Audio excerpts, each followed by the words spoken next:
Our top story, sending children across the border with human smugglers. Advocates say that's the choice parents have been forced to make because of immigration policies in the U.S. KENS 5 border reporter Anastasia Bolton heard one mother's story so we can better understand her decision. For her safety, she asked us to change her name.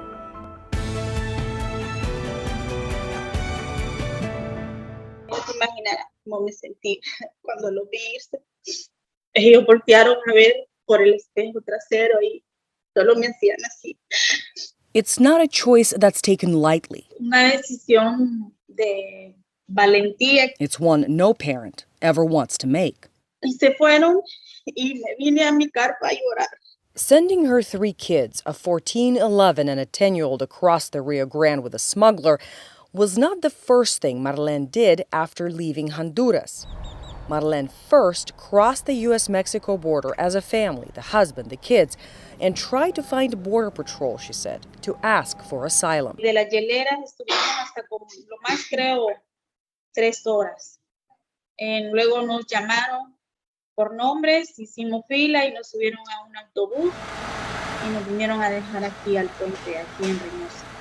No sabíamos para dónde íbamos, pues no, ellos no dan ninguna explicación. In Reynosa, the family found a migrant camp. La vida no es para cualquiera. Nunca me imaginé que iba a vivir dentro de una carpa. Yo les dije, nos regresamos para Honduras. No, mami, prefiero vivir en esas carpas, me dijo mi hija de 14 años. Advocates working at the Reynosa encampment told us it's been growing for months since the U.S. continues to expel the majority of migrants who cross the border.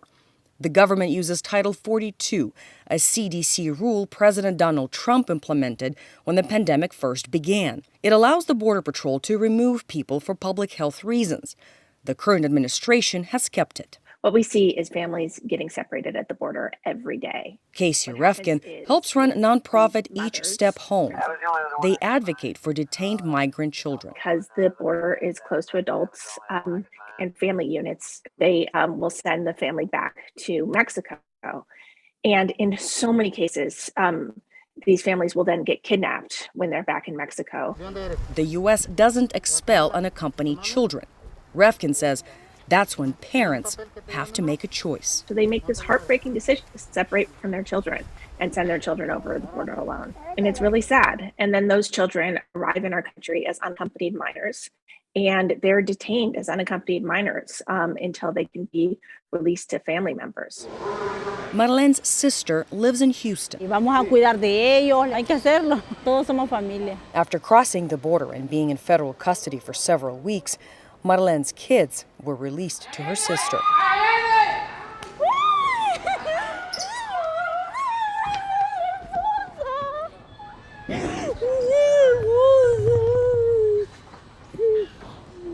Having her children live with her sister is not a decision their mom made lightly. It's a choice she feels she had to make for them. Vacía, pues sola. Vacía son mis hijos, los amo, los extraño. Todos los días los extraño. With Jose Sanchez, I'm Anastasia Bolton. The nonprofit Each Step Home is helping the kids. The children have an open asylum claim.